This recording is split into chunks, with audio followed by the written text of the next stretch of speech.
Hey there, I'm Nicholas Markey, a physical therapist and owner of Beach Barbell Training, my online fitness coaching business. I am a physical therapist by day and an online fitness coach by night. Today I wanted to continue the weight loss topic because obviously I think that's probably what most people struggle with, right? When you hear the person that's like, man, I have such a hard time gaining weight, that's a problem for them, right? But then most people are like, great, I wish I had that problem, right? So weight loss is generally going to be the biggest indicator, and we know that because we have a large, I guess you could say overfat or obesity issue with our society, right? So anyway, so today's topic I want to talk about was food volume and weight loss. Okay, what does food volume mean? So it's just literally the amount of food, because a lot of people will say like, oh, to lose weight, you just need to exercise more and eat less food. You need to eat less calories, right? So if you say that you're maintaining your current weight at, let's say, 2,000 calories, then to lose weight, you're going to have to go in a deficit, right? And like we've talked about, you're best getting that, you generally, for most people, you're best getting that deficit from your nutrients, right? Dropping your calories that you're intaking, okay?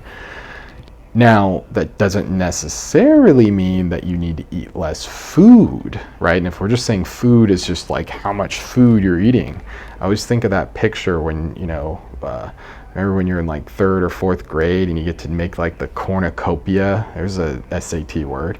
It's like, it looks like a big like twisted barrel, and it's for like Thanksgiving. There's all this just wonderful, colorful vegetables and fruit coming out of it. Looks so cool. I love that image. That's what I think of when I think of this. Anyways, we can eat more food volume, so more stuff filling us up, but stuff that has less calories. So what would that be? Vegetables. Vegetables be like number one, right? Vegetables are high fiber, mostly water, but will fill you up, right? And most of us know this, right? So if I think of like 300, like how many pounds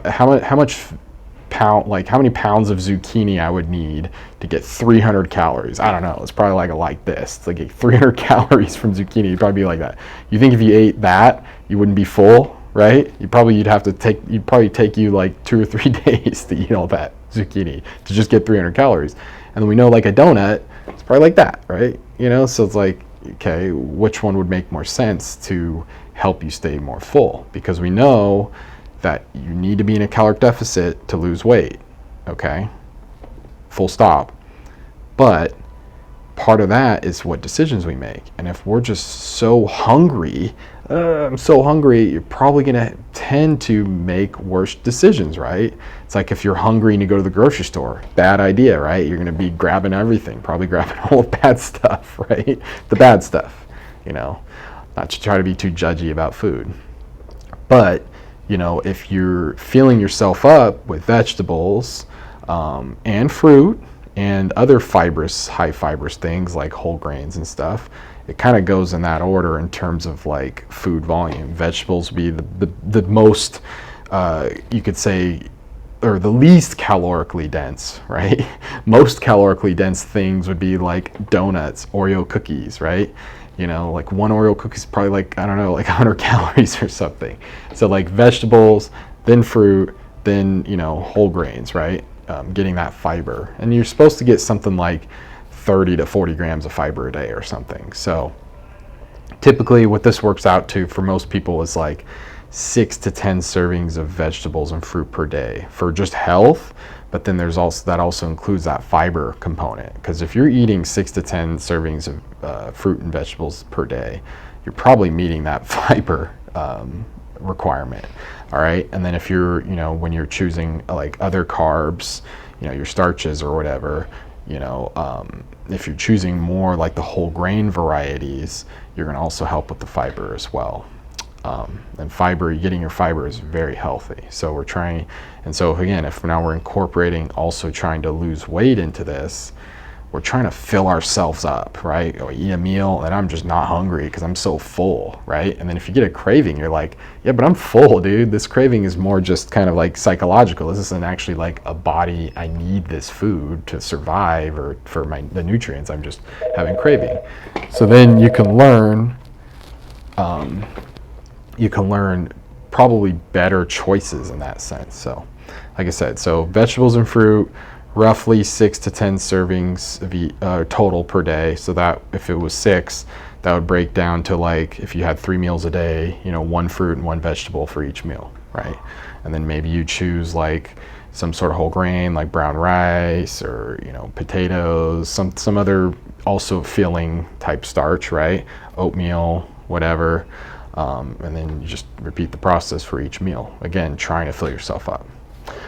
Protein's also in there. There's some conflicting, some people advocate and say protein is very, what they call satiating. That means just reducing your hunger. And then some people say that it's only satiating up to a certain point. Basically though, we also know that we've talked about strength training, we've talked about muscle mass. Protein's primarily important for that. Protein also has a higher thermogenic effect, so like your body's furnace to burn the protein for calories has to work a little bit harder, so there's something with that. But either way, it's good to get the protein in. Maybe for some people it is more filling.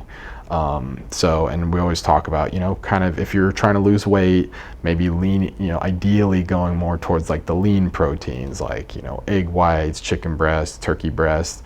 If you're doing lean meats, something that's over 90% lean, fish, seafood, whatever, right?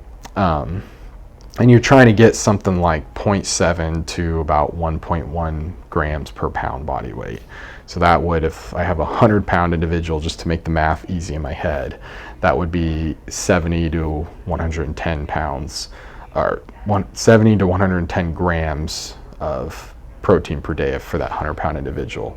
Times 2 would be, for a 200-pound individual, would be 140 to like 220 grams per pound. So the idea again is we're just trying to fill ourselves up. So if I look at the perfect weight loss meal plate, I'd probably pick, I'd pick a vegetable, maybe 2, one or 2 servings of vegetables. Maybe I pick a fruit, a little bit of fruit, berries, strawberries, blueberries,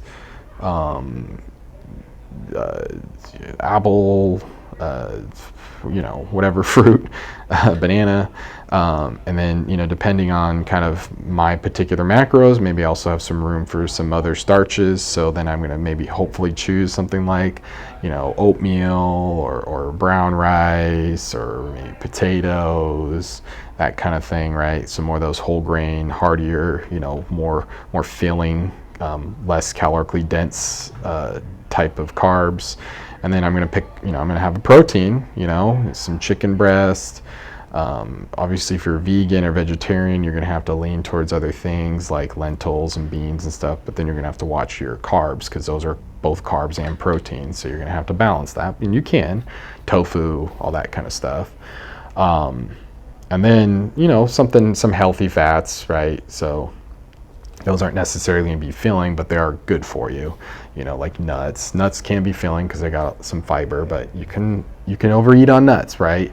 Nuts are very tasty and they're very easy to just keep snacking on. So you do need to balance that, So the idea is that I have that plate, I eat that meal, and I'm just stuffed for the next, 3 to 4 or 5 hours, and then kind of timing your meals. Depending on when you're going to do your workout, so the idea again being that ideally, hopefully I'm not really snacking. If I am snacking, then maybe it's like on celery or carrots or something that's, really high fibrous, really low calorie vegetable. Like those are decent snacks. Again, you can probably build, and I'm kind of getting off the rails here a little bit, you can probably build in like snack rations or whatever if you need to, but ideally you're probably trying to eat a meal, fill yourself up and then just not eat, and then eat that next meal, fill yourself up, not eat for a few hours kind of thing. And then another thing that may help with this may also be drinking a lot more water. That's going to help twofold, right? You're going to need to pee, so you're going to be getting up and moving around more, which helps burn calories.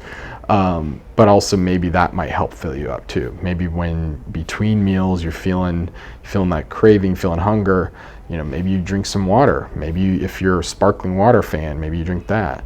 I mean, there's also diet drinks, right? Like, you can drink like caffeine-free Diet Coke or whatever, Diet Sprite, or if you need that, you need that sweet edge or whatever. And there's all those like little water flavors too. So sometimes you just got a craving for a flavor. There's different ways to play with that without necessarily having to up the calories, right?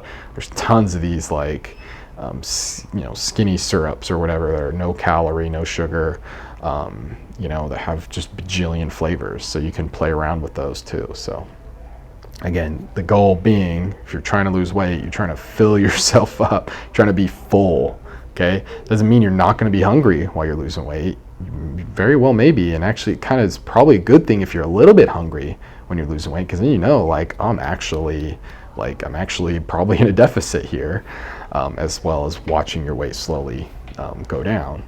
But anyways, so food volume, weight loss. As always, like, share, subscribe, comment, questions, let's try to help each other out here. And of course, if you need help, you can reach out to me. Like I said, I do online coaching, and I really appreciate your time and for watching this video. So have a good one. I'll see you next time. Peace.